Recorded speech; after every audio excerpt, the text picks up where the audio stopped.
Eh, bueno, entonces, a partir de las dos ecuaciones que habíamos visto anteriormente y considerando que el calor específico a volumen constante y el calor específico a presión constante se mantienen constantes, considerando un análisis aproximado, ¿verdad?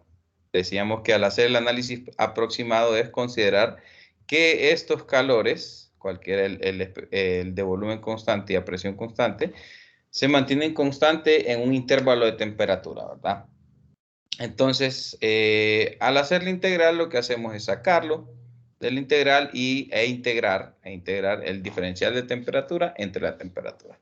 Como resultado tenemos estas dos ecuaciones que son válidas tanto para sistemas de volumen control, ¿verdad? O sistemas cerrados, ¿verdad? Recuerden que estamos hablando de gases ideales, ¿verdad? Gases ideales. Estas ecuaciones, estos cambios de entropía son válidas para gases ideales, utilizando el análisis aproximado. Recuerden, siempre que les digan que utilicen el análisis aproximado, van a utilizar cualquiera de estas dos ecuaciones. Vimos que en el caso de las sustancias puras es mucho más fácil, solo determinamos la entropía en el estado final, le restamos la entropía del estado inicial. Sencillo. Pero se complica un poco más cuando ya hablamos de gases ideales, ¿verdad? Y del tipo de método que vamos a utilizar. Este sería el método aproximado. Bien, en el caso de que digamos que no vamos a considerar que los calores son constantes, sino que son variables, pasamos a hacer un análisis exacto, ¿verdad? Un poco más exacto. Entonces, durante un proceso, cuando el cambio de temperatura es grande, ya no estamos hablando de algunos cientos de grados, ¿verdad? No podemos hacer la consideración, perdón, de que estos calores se mantienen constantes, ¿verdad?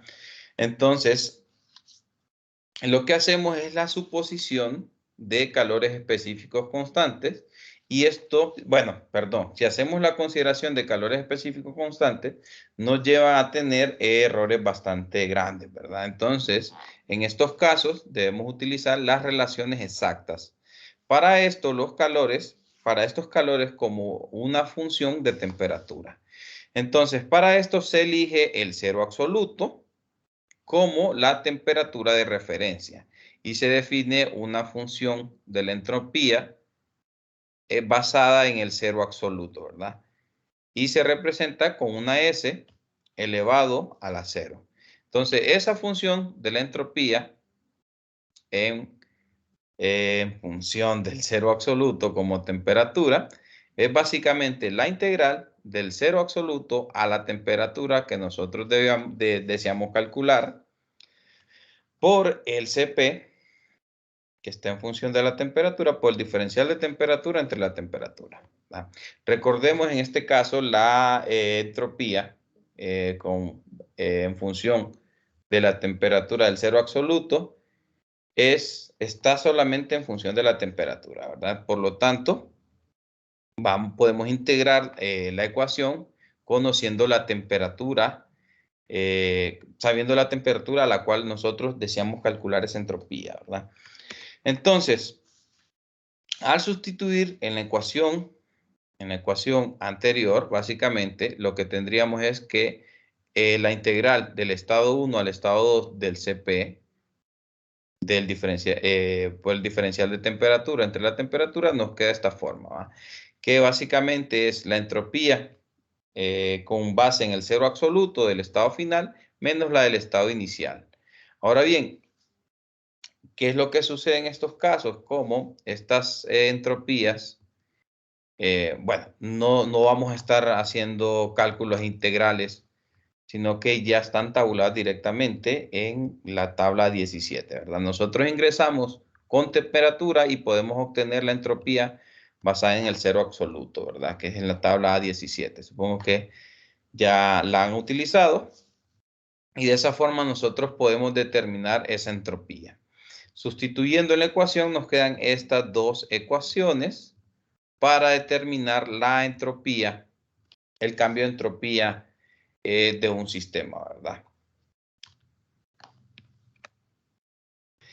Bien, Ahora, ya vimos lo que es el cambio de entropía para gases ideales, ¿verdad? Utilizando dos métodos. Ahora bien, vamos a ver los cambios, qué pasa cuando tenemos procesos isentrópicos de los gases ideales, ¿verdad? Entonces, es posible obtener varias relaciones para los procesos isentrópicos de gases ideales al igualar a cero las relaciones que deducimos anteriormente, ¿verdad? Del cambio de entropía. Entonces, vamos a comenzar con el mismo orden. Sería en el caso de los calores específicos constantes, ¿verdad? Que sería, dijimos que es el método o análisis aproximado. Entonces, lo que hacemos es, ya que el proceso es isentrópico de un gas ideal, igualamos a cero la ecuación y lo que hacemos es despejar para el logaritmo natural de la relación de temperatura, ¿verdad? Entonces, al reducir la ecuación nos queda esta forma, ¿verdad? Considerando, ¿verdad?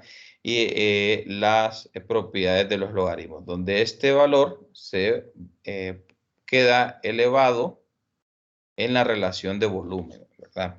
Entonces, al reducir la ecuación nos queda la relación de,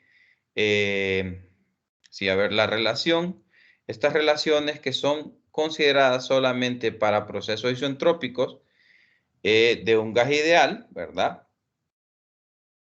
Y es para considerando calores específicos constantes, ¿verdad? Estas ecuaciones son muy importantes, estimados, porque las vamos a utilizar en los ciclos de potencia de gas. ¿Por qué las vamos a utilizar ahí? Porque vamos a asumir que en el caso de los ciclos de potencia de gas, que el aire que ingresa a la cámara de combustión es el mismo que sale, ¿verdad? Por lo tanto, vamos a considerar nosotros que es un gas ideal y vamos a necesitar de estas relaciones para determinar ya sean temperaturas o entalpía, ¿verdad? Entonces, la primera relación que nos queda es esta, donde nos dice que la relación de temperaturas de un proceso isentrópico, o sea, entropía constante, es igual a la relación de volúmenes elevado a la K-1. Recordemos que K es la relación de calores específicos, ¿verdad? Y la obtenemos directamente de las tablas dependiendo el gas que nosotros estemos utilizando, ¿verdad? Por lo general, en el caso de los ciclos de potencia de gas, vamos a considerar aire, ¿verdad? A menos que nos digan lo contrario, que bien nos pueden decir que consideremos argón, que es el que está ingresando al compresor del ciclo.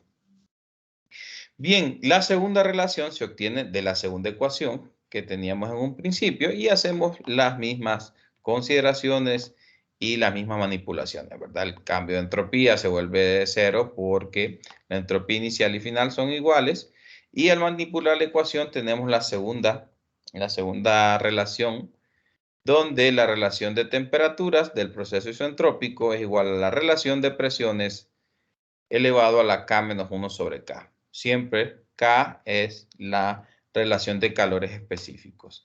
Bien, tenemos varias relaciones debido a que, por ejemplo, tenemos el ciclo Brayton, ¿verdad? Donde vamos a utilizar, presiones, utilizar esta ecuación, o bien vamos a utilizarlos en el ciclo Otto o el ciclo Diesel, donde vamos a utilizar las relaciones, pero de temperatura y volúmenes, ¿verdad? Entonces, por ahí, para que se las vayan grabando, por ahí las pueden escribir en un papelito para tenerlas a mano. Bien, tenemos una tercera relación, que esta tercera relación es resultado de combinar las otras dos relaciones, ¿verdad? Si nosotros tenemos estas dos ecuaciones, donde tenemos la relación de temperaturas en ambos lados, lo que hacemos es combinarlas para obtener esta otra, que es la relación de presiones de un proceso isentrópico, considerando igualado a la relación de volúmenes elevado a la K, ¿verdad? Recordemos, estas tres relaciones son válidas únicamente para un gas ideal, para procesos isentrópicos, considerando calores específicos constantes, ¿verdad? Lo que quiere decir es que es el método aproximado o análisis aproximado, ¿verdad? Bien.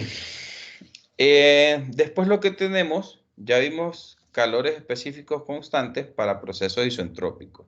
Ahora serían los calores específicos variables para el mismo proceso isentrópico, pero en este caso sería un análisis exacto. O sea que vamos a utilizar la última ecuación, perdón, así, esta última ecuación que habíamos visto, ¿verdad?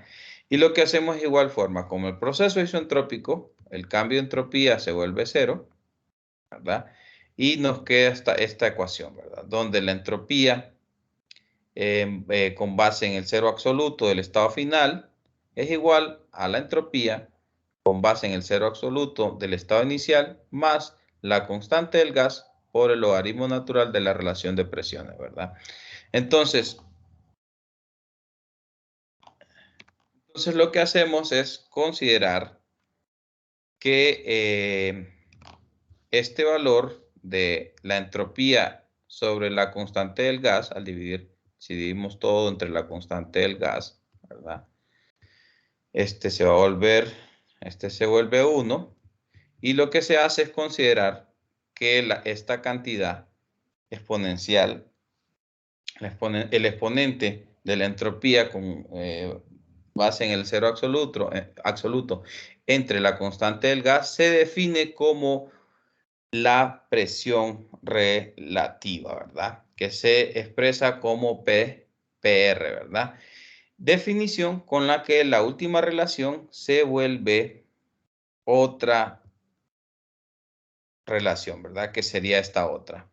Entonces, estas relaciones sería básicamente la relación de presiones, que sería P2 sobre P1, considerando que el proceso es a entropía constante, y esto se iguala a la presión relativa del estado 2 entre la presión relativa del estado 1, ¿verdad? Esta sería nuestra primera relación, considerando calores específicos variables de un proceso isoentrópico, ¿verdad? De un gas ideal. Entonces, en ocasiones se tienen las razones de volúmenes específicos en lugar de las presiones, ¿verdad? Que es cuando vemos el ciclo Otto o diésel, donde vamos a tener esas relaciones de compresión, ¿verdad? Entonces vamos a utilizar, al tener esas relaciones al final y considerar que es un gas ideal, partimos de esta ecuación que nos dice, ¿verdad? Que la masa, ¿verdad? Y la constante del gas permanecen constantes de un estado a otro. Eso es lo que nos dice esta primera relación. ¿Se recuerdan de termodinámica 1? Y a partir de estas relaciones llegamos al final a esta relación que vamos a utilizar también por ahí en los ciclos que les mencioné, ¿verdad? Donde el volumen del estado 2 entre el volumen del estado 1 de un proceso isoentrópico es igual al volumen relativo del estado 2 entre el volumen relativo del estado 1, ¿verdad? Entonces, estos volúmenes y presiones relativas son valores adimensionales. De igual forma, las vamos a encontrar en la tabla A17. Entonces, estas otras dos relaciones son muy importantes, y también que las tengan mucho en consideración, porque las vamos a utilizar bastante cuando entremos en los ciclos de potencia de gas, ¿verdad? Entonces, estos valores de PR y BR los obtenemos directamente de las tablas únicamente con la temperatura, ¿verdad? Y a partir de la temperatura podemos calcular el volumen relativo y la presión relativa, o bien viceversa, ¿verdad? Conociendo la presión relativa, nosotros podemos conocer la temperatura o también la entalpía, ¿verdad? Ya vamos a ver más adelante que vamos a utilizar en algunos casos temperaturas para el cálculo de todo el ciclo, o sea, de la eficiencia, de la potencia entregada, o bien podemos utilizar las entalpías, ¿verdad? Todo va a depender de qué tipo de análisis nos estén pidiendo en los enunciados de los ejercicios. Bien, resumiendo todo lo que hemos visto anteriormente, lo que vimos fue la nueva propiedad que se llama entropía, y nosotros, como les decía, hay diferentes definiciones. La entropía se utiliza para determinar si un proceso puede ocurrir o no, bien se puede utilizar para medir el desorden de las partículas, ¿verdad? Pero nosotros lo vamos a ver como una propiedad. Y el diferencial de entropía es igual al diferencial de calor dividido entre la temperatura para un proceso internamente reversible, ¿verdad? En el caso especial de un proceso isotérmico, básicamente el cambio de entropía es igual al calor, ya sea de entrada o de salida, entre la temperatura y la frontera. Dijimos que cuando el sistema cede calor, los cambios de entropía son negativos, y cuando el sistema gana calor, el cambio de entropía es positivo, ¿verdad? Bien, vimos también otro término que es el principio del incremento de la entropía, ¿verdad? Y vimos lo que se conoce como entropía generada durante el proceso. Entonces, la entropía generada es debido, dijimos, a las irreversibilidades. Entre más grandes sean las irreversibilidades presentes en un proceso, mayor va a ser la entropía generada. Entonces, también dijimos que la entropía generada nos ayuda, ¿verdad?, a definir si un proceso puede ocurrir o no. Entonces, cuando la entropía generada es mayor que cero, lo que nos quiere decir es que el proceso es irreversible. Y cuando la entropía generada es igual a cero, lo que nos quiere decir es que el proceso es reversible completamente, ¿verdad? Si nos da un número negativo, la entropía generada es negativo, es un proceso imposible de que pueda ocurrir, o bien fallamos en algún número en el cálculo, ¿verdad? O es intencionalmente del ejercicio. Vimos lo que es el cambio de entropía y las relaciones isoentrópicas para un proceso, y dijimos que pueden darse de diferentes formas, ¿verdad? Y calcularse de diferentes formas dependiendo de la sustancia que tengamos. En el caso de las sustancias puras, los cambios de entropía los podemos determinar directamente, ¿verdad? Determinamos la entropía del estado final y le restamos la entropía del estado inicial.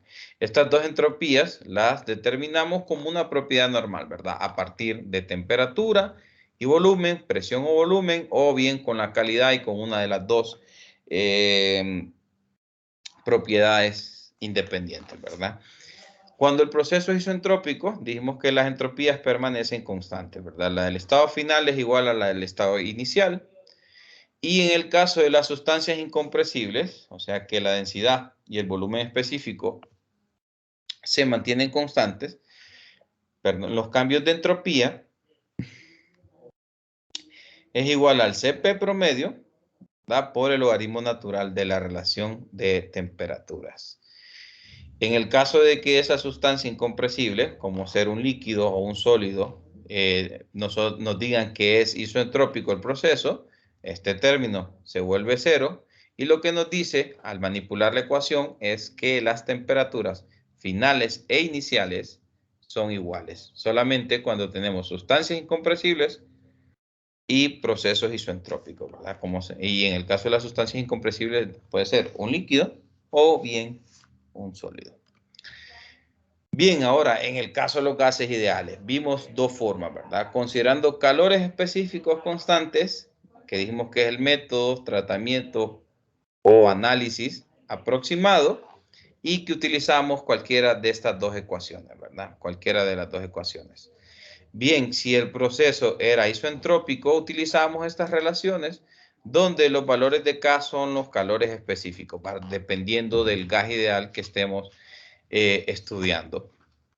En el caso de los calores específicos variables, que es el método exacto, utilizamos esta ecuación, ¿verdad?, para el cálculo del cambio de entropía, y en el caso de que tengamos un proceso isoentrópico, podemos utilizar esta o cualquiera de estas dos relaciones. Perdón.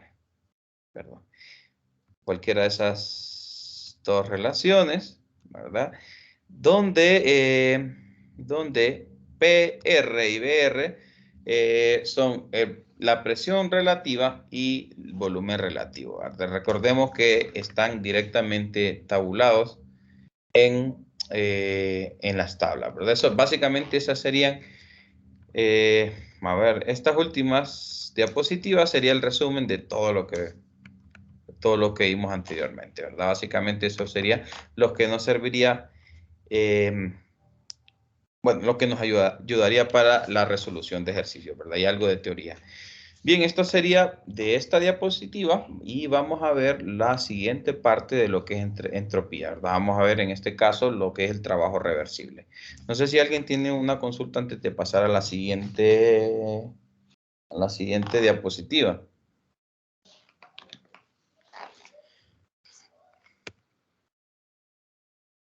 Todo bien, ingeniero. Ok.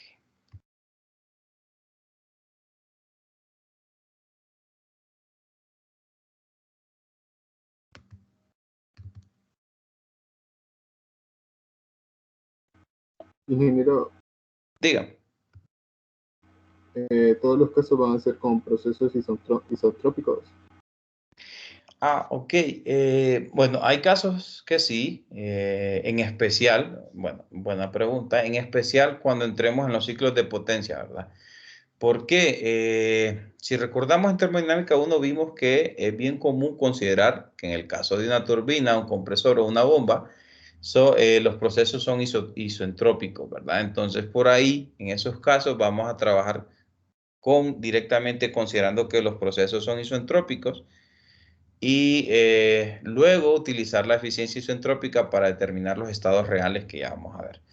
Entonces, eso va a depender del enunciado, en el caso que hagamos solamente ejercicios, en el caso de entropía del capítulo 7 o exergía del capítulo 8, ¿verdad? A ver, sí. Y ya en el caso del ciclo Brighton, en el ciclo Otto o en el ciclo Diesel, a ver, sí. Por ahí sí vamos a hacer consideraciones directamente, que los procesos son isentrópicos, ¿verdad?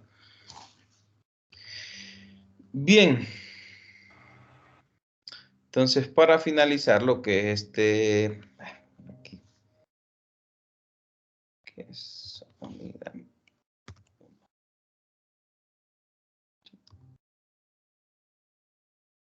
Ok, para finalizar con el tema de entropía, vamos a ver las últimas partes, ¿verdad? Que es el trabajo reversible de flujo estacionario,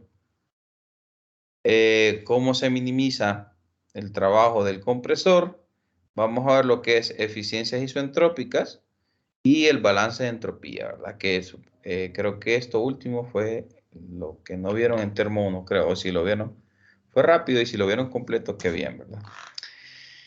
Entonces, vamos a comenzar por lo que es el trabajo reversible de flujo estacionario, ¿verdad? Entonces, el trabajo realizado durante un proceso, sabemos que depende de la trayectoria, ¿verdad? Que éste sigue, ya que tanto el trabajo como el calor son funciones de trayectoria, no como los estados, ¿verdad? O propiedades que son funciones de punto, ¿verdad? Que se fijan fácilmente con dos propiedades, ¿verdad? Puede ser presión y temperatura cuando no estamos, cuando no es bifásico. Y cuando es bifásico, pues por ahí utilizamos la calidad, ¿verdad? Entonces, el trabajo reversible de fronteras móviles, o sea que considerando que estamos que el proceso es de cuasi equilibrio de un sistema cerrado, se expresa de esta forma. Básicamente, el trabajo de frontera, recordemos, es la integral del estado inicial al estado final de la presión por el diferencial de volumen, ¿verdad? Entonces, si nosotros hacemos un balance de energía para un dispositivo de flujo estacionario, tenemos que el diferencial de calor, ¿verdad? Reversible, considerando que es reversible total, menos el diferencial de trabajo reversible es igual al diferencial de entalpía más el diferencial de energía cinética más el diferencial de energía potencial, ¿verdad? Recordemos, ¿verdad? Que de lo que hemos venido viendo ahora, que el diferencial de calor reversible es igual a la temperatura por el diferencial de entropía, ¿verdad? Y la primera ecuación de Gibbs, o la relación TdS, nos dice que es igual al diferencial de entalpía menos el volumen por el diferencial de presión, ¿verdad? Entonces, si nosotros mezclamos estas dos ecuaciones, lo que tendríamos es que el diferencial de calor reversible, ¿verdad? Es, a ver, sí, es igual al diferencial de entalpía menos el volumen por el diferencial de presión. sustituyendo esta ecuación en el balance de energía, tendríamos esta forma, que nos dice que menos el diferencial del trabajo reversible es igual al volumen por el diferencial de presión, más el diferencial de energía cinética, más el diferencial de energía potencial, ¿verdad? Entonces, al integrar a ambos lados de la ecuación, nos queda, bueno, esta forma, ¿verdad? Que por lo general ya hemos visto que es común considerar que la energía potencial y cinética son cero, ¿verdad? Por lo tanto, el trabajo reversible se puede expresar como la integral menos la integral del estado 1 al estado 2 del volumen por el diferencial de presión, ¿verdad? Entonces, como les dije, sin considerar los cambios de energía cinética, de la energía cinética y potencial, nos quedaría esta forma, que es la expresión para el trabajo reversible realizado por el sistema, ¿verdad? Sabemos que cuando el sistema realiza trabajo es negativo y cuando el sistema recibe trabajo, este se vuelve positivo, ¿verdad? Esta sería la forma general, ¿verdad? En el caso de que en el caso de las bombas y compresores, donde el trabajo de entrada, donde tenemos, donde el trabajo es de entrada, entonces la integral se vuelve positiva, ¿verdad? Se vuelve positiva, que tendríamos esta forma. Ahora bien, en el caso de un fluido, cuando tenemos un fluido de trabajo incompresible, pues en el caso de un líquido, o también en que estamos trabajando, por ejemplo, bueno, sería como cuando trabajamos con agua, que eso lo vamos a ver ya en los ciclos de potencia de vapor. Vamos a ver en el ciclo Brayton. Vamos a utilizar esta forma. Nos queda la integral de esta forma, ¿verdad? Que sería que el trabajo reversible es igual a menos el volumen por el cambio de presión, ¿verdad? Ya vamos a ver que esta va a ser la forma que vamos a utilizar para determinar el trabajo reversible de la bomba, o sea, el trabajo isoentrópico, ¿verdad? Entonces, este sería el trabajo que consume, por ejemplo, una bomba, porque trabaja con un líquido, con un fluido incompresible, ¿verdad? Bien, ¿cómo podemos minimizar el trabajo del compresor? Bueno, el trabajo de entrada en un compresor se minimiza cuando el proceso de compresión se ejecuta de manera internamente reversible, ¿verdad? O sea que no tenemos irreversibilidades presentes. Entonces, vimos que esa es la forma, perdón, es esta forma, donde sería el volumen por el diferencial de presión, ¿verdad? Esta sería la forma para el trabajo reversible de entrada, ya sea de un compresor o una bomba. Entonces, ¿qué formas tenemos de minimizar el trabajo? Tenemos, por ejemplo, aproximarlo a un proceso internamente reversible o bien mantener el volumen específico del gas manteniendo la temperatura, o sea, haciendo un enfriamiento en el compresor. Entonces, para una mejor interpretación del efecto de enfriamiento durante el proceso de compresión, se compara el trabajo de entrada con tres tipos de procesos, ¿verdad? Con el proceso isentrópico, el cual no implica enfriamiento y lo que estamos diciendo es que el proceso es completamente, o bueno, internamente reversible. Recuerden que cuando hablamos de un proceso internamente reversible es cuando la temperatura se mantiene constante, ¿verdad? Entonces, el otro proceso es el proceso politrópico, que incluye un poco de enfriamiento, y por último el proceso isotérmico, ¿verdad? Que incluye el máximo de enfriamiento, que es mantener la temperatura constante. En este primero, bueno, es parecido al segundo, pero en este caso estamos considerando, ¿verdad?, que el proceso es internamente reversible y que las temperaturas se mantienen iguales dentro del sistema. Bien, al final, si suponemos que todos los procesos que mencionamos anteriormente se ejecutan entre los mismos niveles de presión, o sea, P1 y P2, como lo tenemos aquí en la figura, P1 y P2, de forma internamente reversible, y el gas se comporta como un gas ideal, ¿verdad? Que sería PV es igual a RT por la ecuación de estado. Considerando calores específicos constantes. Al final tendríamos que el trabajo de compresión de entrada, ¿verdad?, para un proceso isoentrópico sería esta forma, ¿verdad? Sería esta forma. En el caso de un proceso politrópico, ¿verdad?, en el caso de un proceso politrópico,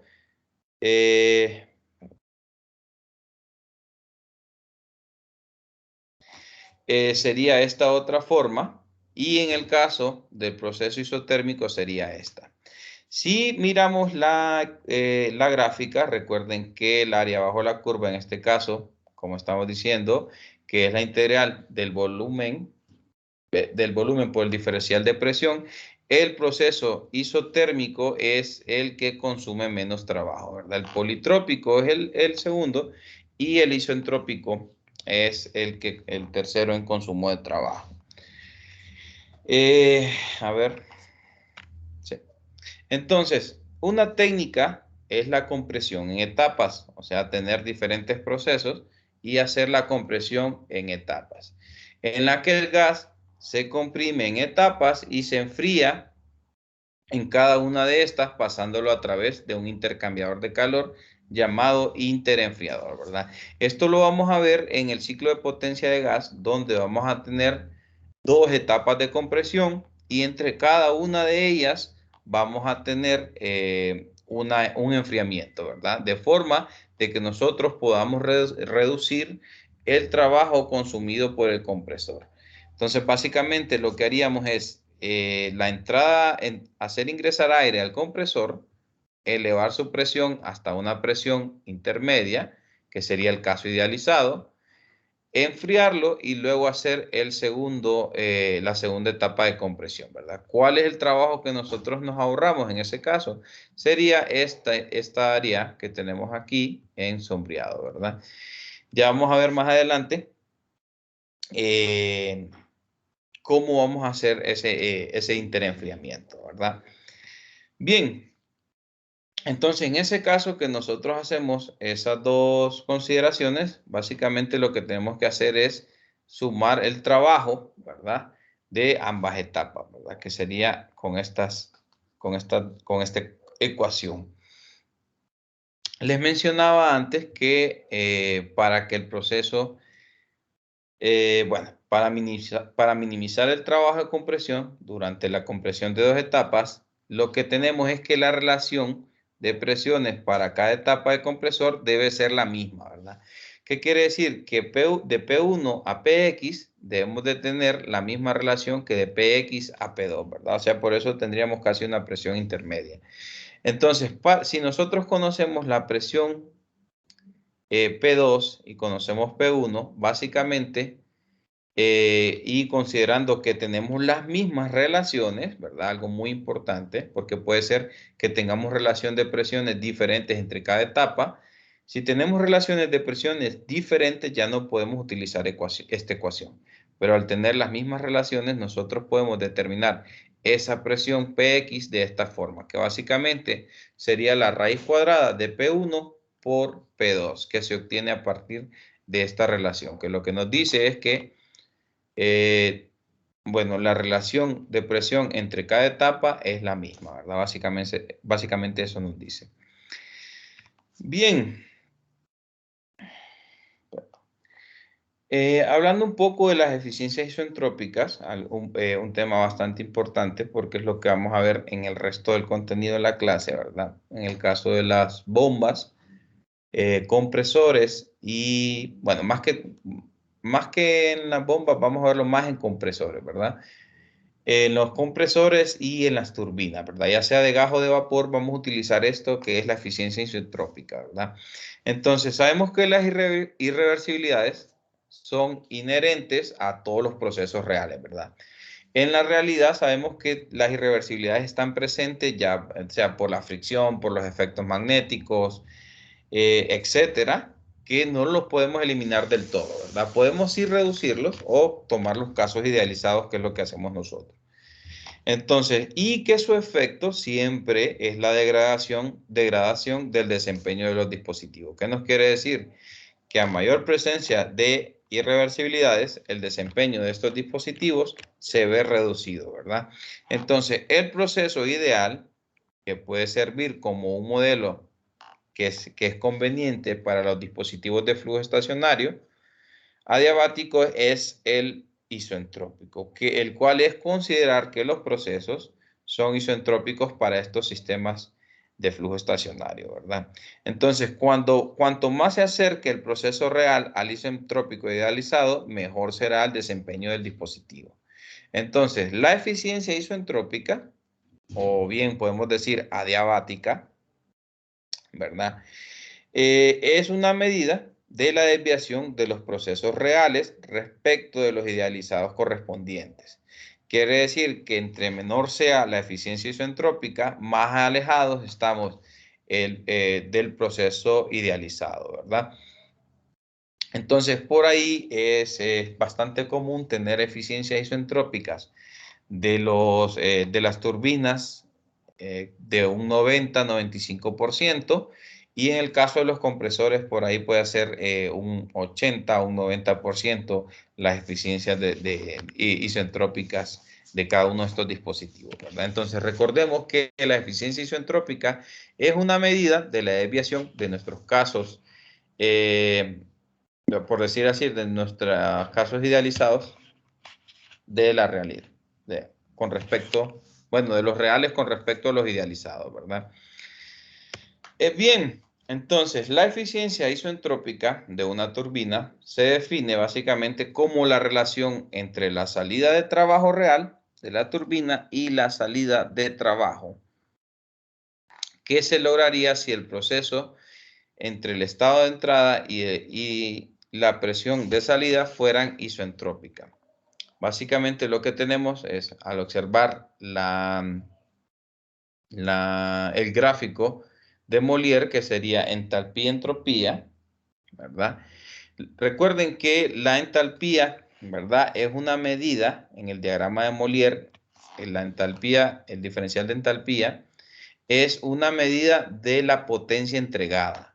Y en el caso del diferencial de entropía, es la medida de la presencia de irreversibilidades, ¿verdad? Entonces, si nosotros tenemos el diagrama de Molière y consideramos que el proceso es isoentrópico, básicamente estamos considerando que no hay presencia de irreversibilidades. Al tener una eficiencia isoentrópica, nosotros tenemos una ligera desviación donde tenemos el proceso real, ¿verdad? Este sería la entropía del estado 2A, ¿verdad? Y esta medida, esta desviación, básicamente, o esta otra esta es la pérdida de trabajo y esta es la desviación que tenemos del proceso idealizado, ¿verdad? Entonces, el cambio de entalpía, en este caso, sería el trabajo actual o real, que sería H1 menos H2A, que es lo que tenemos aquí, que sería la salida de trabajo real entre el trabajo idealizado o trabajo isoentrópico, ¿verdad? Reversible, que sería H1 menos H2S. Al hacer esa relación, lo que tenemos es la eficiencia isoentrópica de la turbina, ¿verdad? En el caso del compresor es parecido, siempre tenemos esa desviación del caso del proceso idealizado, ¿verdad? Gracias a la eficiencia isoentrópica, que nos ayuda a acercarnos, ¿verdad?, a la realidad. Entonces, de igual forma, el trabajo isoentrópico en el caso del compresor es mínimo, porque lo que se busca es que sea reversible, por lo tanto, la minimización de las irreversibilidades disminuyen el consumo de trabajo en el compresor. Entonces, el trabajo isoentrópico es igual a H2S menos H1, y el trabajo real sería H2A menos H1. En ambos casos, nosotros determinamos los estados isoentrópicos a partir de la entropía, ¿verdad? Considerando que el estado 1 es igual al estado 2, bueno, en la entropía, ¿verdad? Que la entropía del estado 1 es igual a la entropía del estado 2 solo en el caso isoentrópico. A partir de la entropía, nosotros determinamos la entalpía del estado 2 isoentrópico y mediante la eficiencia nosotros podemos determinar el estado actual. Por ahí vamos a hacer un par de ejercicios para ver cómo aplicarlos, porque sí los vamos a aplicar y los vamos a utilizar bastante en los ciclos de potencia de gas y en los ciclos de potencia de vapor, ¿verdad? Bien, en el caso del balance de entropía, bien, recordemos que la entropía es una propiedad y es una medida, dijimos, del desorden molecular o aleatoriedad de un sistema, ¿verdad? Que básicamente, digamos que también tiene un concepto por ahí estadístico, ¿verdad? Y la segunda ley de la termodinámica nos dice que la entropía puede crearse, ¿verdad? Pero no destruirse. Entonces, el principio del incremento de la entropía para cualquier sistema se expresa de esta forma. Que dice que la entropía total de entrada menos la entropía total de salida, aquí veremos, más la entropía generada. Recordemos que esta entropía generada es dependiendo si el proceso es reversible o irreversible. Al ser reversible se vuelve cero y se nos reduce la ecuación. Esto es igual al cambio de entropía en el sistema, ¿verdad? Entonces, esta relación de balance de entropía puede enunciarse como el cambio de entropía de un sistema durante un proceso es igual a la transferencia de entropía neta, que sería este cambio de entropía, a través de la frontera del sistema y la entropía generada dentro de este, ¿verdad? Bien, entonces, ya que hablamos del cambio de entropía neta, ¿verdad? Bueno, la transferencia de entropía, la transferencia neta de entropía. Entonces, necesitamos ver cómo o qué mecanismos tenemos de transferencia de entropía. Entonces, los mecanismos de transferencia de entropía pueden darse de diferentes formas, ¿verdad? Y el primero es por transferencia de calor. Y en el caso de la transferencia de calor, la entropía transferida por calor es básicamente el calor dividido entre la temperatura, ¿verdad? Entonces, cuando la temperatura no es constante, lo que hacemos básicamente es integrar, ¿verdad? Y si tenemos diferentes entradas de calor, básicamente sería la sumatoria de todos los calores dividido entre la temperatura de este, ¿verdad? Bien, en el caso del trabajo, el trabajo es libre de entropía, ¿verdad? Por lo tanto, no hay transferencia de entropía por el trabajo. La energía se transfiere, sabemos que la energía se puede transferir por calor, trabajo y dependiendo del sistema puede ser por masa también. En este caso de la entropía es diferente, ya que esta solamente se transfiere por calor y no por trabajo, ¿verdad? Sin embargo, sí se puede transferir por masa. Entonces, bien, por ejemplo, tenemos un dispositivo, ¿verdad? Donde dispositivo cilindro émbolo, donde se le conecta una paleta que genera trabajo de flecha, ¿verdad? Este trabajo de flecha no generará ningún tipo de entropía dentro del sistema. Sin embargo, la agitación dentro del fluido, dentro del dispositivo, sí puede generar entropía. Entonces, directamente el trabajo no genera entropía, sin embargo, en el caso de un trabajo de flecha o igual un trabajo eléctrico, al haber, ¿cómo se dice? Al generarse dentro del sistema una disipación de calor debido ya sea por la paleta o un aumento, bueno, digamos un aumento o una disminución de temperatura, ya sea por un trabajo de flecha o por un trabajo eléctrico, por una resistencia, puede generar entropía, ¿verdad? Pero no está directamente ligado con o depende del trabajo en flecha o del trabajo eléctrico. Entonces, la segunda forma de transferencia de entropía es la del flujo másico.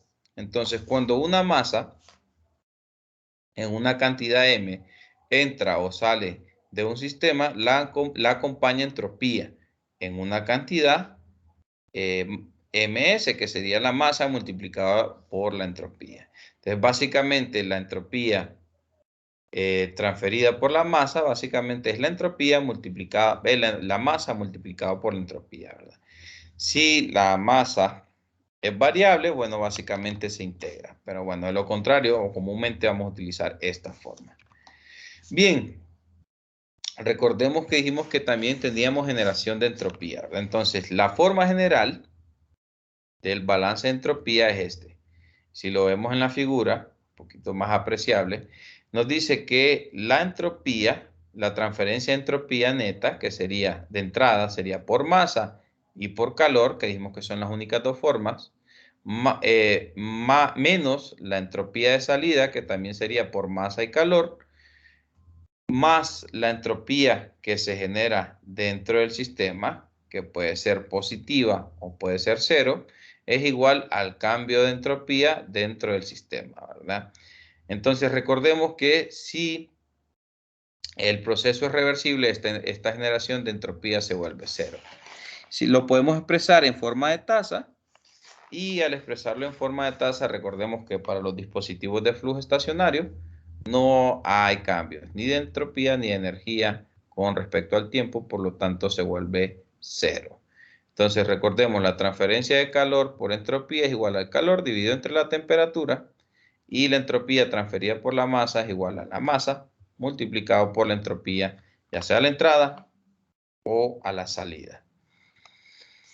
En el caso de sistemas cerrados, sabemos que no involucra flujo másico a través de las fronteras, por lo que su cambio de entropía simplemente es la diferencia de entropías inicial y final en el sistema, ¿verdad? Entonces, para un sistema cerrado, el balance de entropía básicamente sería la sumatoria de entropía, la sumatoria de los calores entrando al sistema dividido entre la temperatura más la entropía generada, y esto sería igual al cambio de entropía en el sistema, que sería la entropía final entre menos la entropía inicial, quiero decir.